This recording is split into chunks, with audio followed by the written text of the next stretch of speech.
ikintu cyose uzageraho nuko uzaba wavunitse. Niyo mpamvu twitwa abagabo.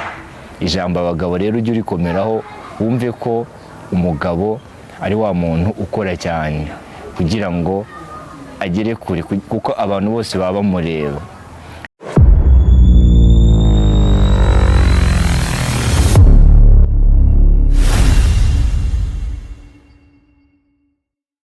Hello ladies and gentlemen, ni Mr. Sisco rero nk'ibisanzwe cyangwa Dashimo Mutoya.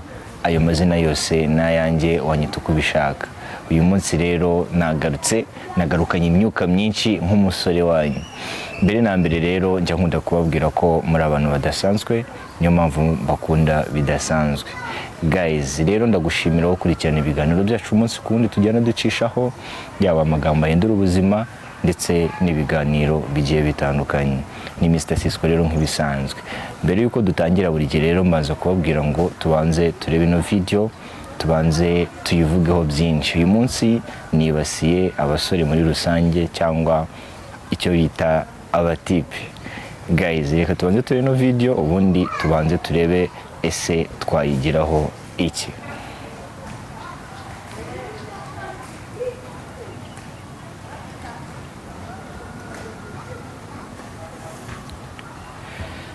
Guys, ino video rero ndashaka kwigisha iki.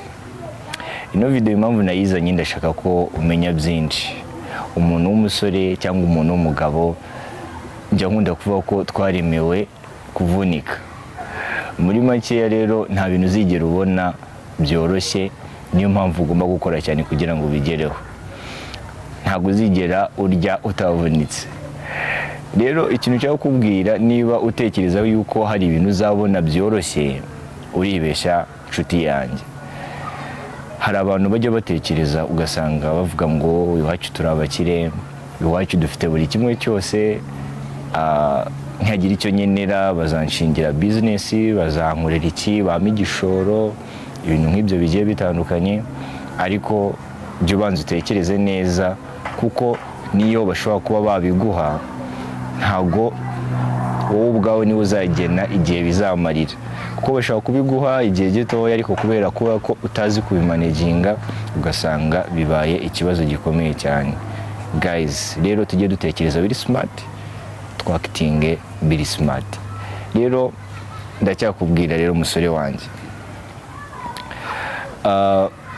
buriya imyaka tuba dufite tukiri bato, tugifite amaraso ashyushye, tugifite imbaraga. Nicyo gihe rero cyo gukoresha imbaraga zacu. Rero njya nkunda kuvuga ngo nudakoresha igihe neza, ngo ugikoreshe hakiri kare, igihe cyo kizagukoresha ushaje.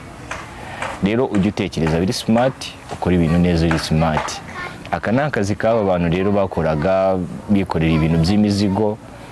Sinkwifurije ko wenda wagakora, ariko n'abagakora nabo ni abantu.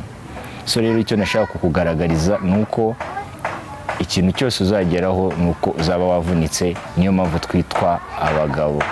Ijambo abagabo rero ujye urikomeraho, wumve ko umugabo ari wa muntu ukora cyane kugira ngo agere kure, kuko abantu bose baba bamureba. Uzarebe niyo umugabo, ubundi iyo bavuga umugabo, ntago wenda tube turetse wenda abamama cyangwa abakobwa. Iyo bavuga umugabo, uzare niyo uri mu rugo, nta wundi muntu babaza ngo ibi ngibi byashize, ibiryo byashize, amazi yashize, umuriro washize. Niwe babibaza kuko bazi ko ari we mugabo w'urugo.